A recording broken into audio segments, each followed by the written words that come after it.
everybody. I'm Pastor Noel, and we are here on Common Ground at the Community Prayer Chapel. And the prayer chapel was one of the first things that we built after the campus became Common Ground. It was happening along with the new signage. And I'll be honest, like I first started building it as a kind of a little office for me on this campus so that I could be available to people that came here. And I wanted to put out like Lucy on the Peanuts, the little sign that said pastor is in, pastor is out. Like that was my vision. I even thought about calling it the pastor's outhouse. Like that's not a joke.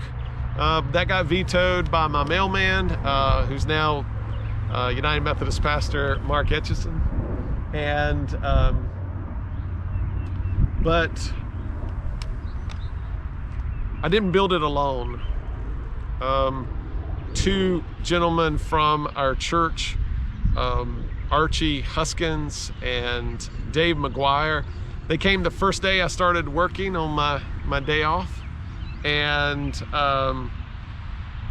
they made fun of me the whole time and just sat there.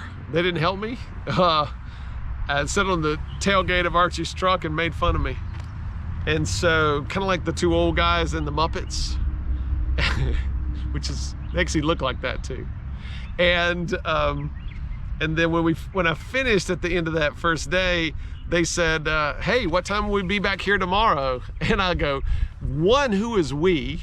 And two, I have to work tomorrow. So every Monday on my Sabbath, like that's how I rest, is by working with my hands. And so I came out and I would work on this, but I said, the deal is, guys, you can't come back again if you're gonna run your mouths. If you come back again, you're gonna work. And so they did, and so we did. And along the way, other people joined us. Tommy Bumgardner, Floyd Henderson, Eddie Stewart, Buddy Smith, Jeff Tyson, Downey Inslee, and actually a lot more people. I can't name everyone, and not everybody was a member of our church. I think in the end we estimated over 30 people ended up contributing to this little community prayer chapel.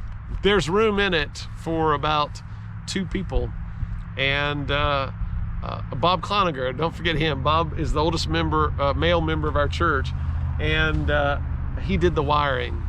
And he says that's part of the sacredness and the beauty of the chapel, is that it is so small that you're assured that you're assured of your privacy when you walk in, that nobody else can really barge in on you. There's not room for them, just room for you and for God.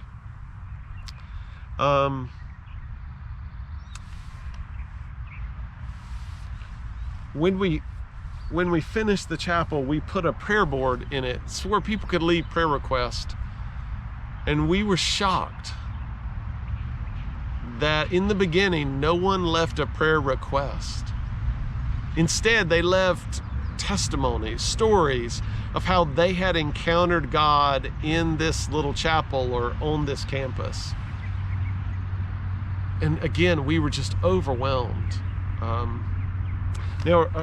Originally, we would lock it at night, and we knew it was to unlock it, lock it each evening and unlock it each morning, it was gonna be a lot of work. And so we reached out to our sister church that adjoins Common Ground, Mount Pleasant United Methodist congregation, a predominantly African-American United Methodist congregation, and ours is predominantly Caucasian. So it would be a great opportunity for us to bridge that racial gap, and we would make this a shared ministry.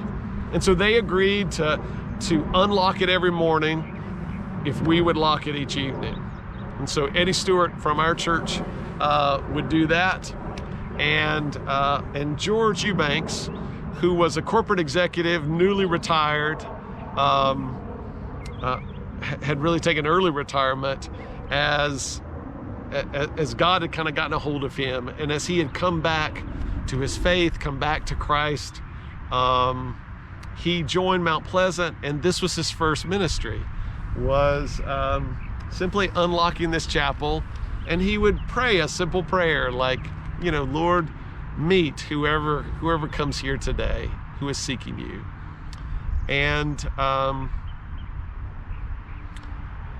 it became known throughout the community that there was a tall, bald black man named George, that if you could get to CommonGround by 6:30 a.m., that he would pray with you.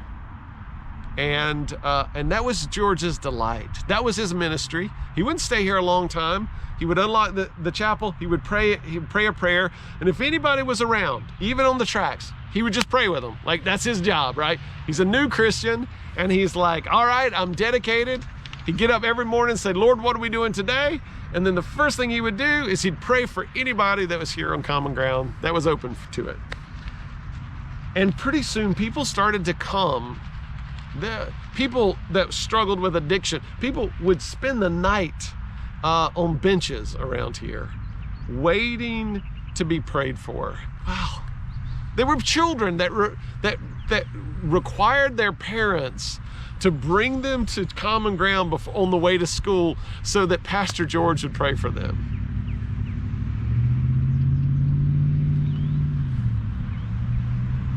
In another episode, I'll tell some of those powerful stories of what happened through George's ministry of prayer. But just suffice it to say that today, George is now the pastor of 3 United Methodist congregations.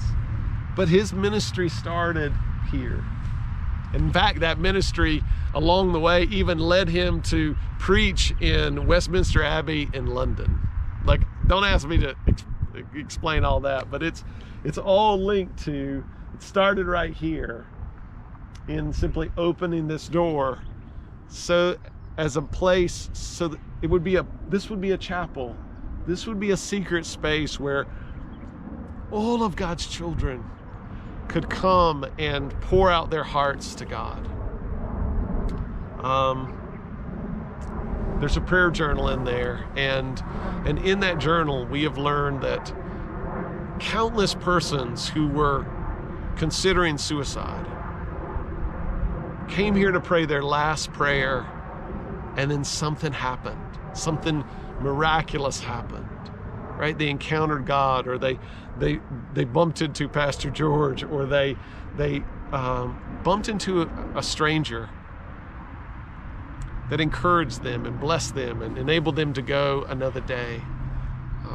We've heard of abused women finding shelter here in the night. Runaway children finding refuge here. Just countless persons crying out to God.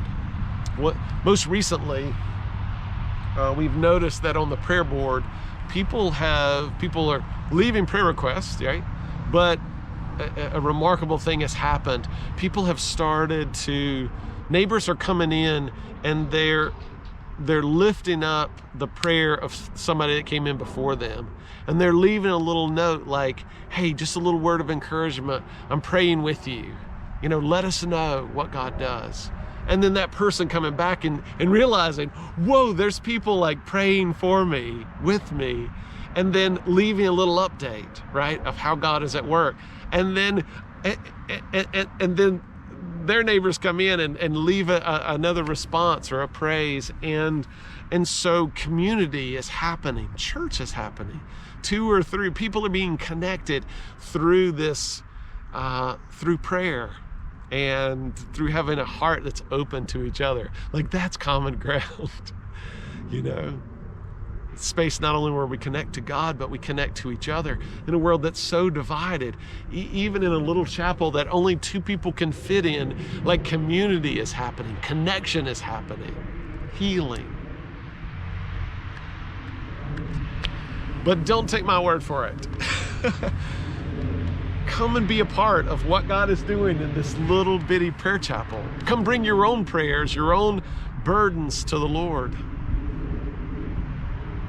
Or come and read.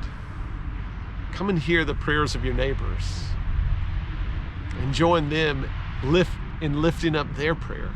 Come pray for your neighbors and leave them a little note of encouragement.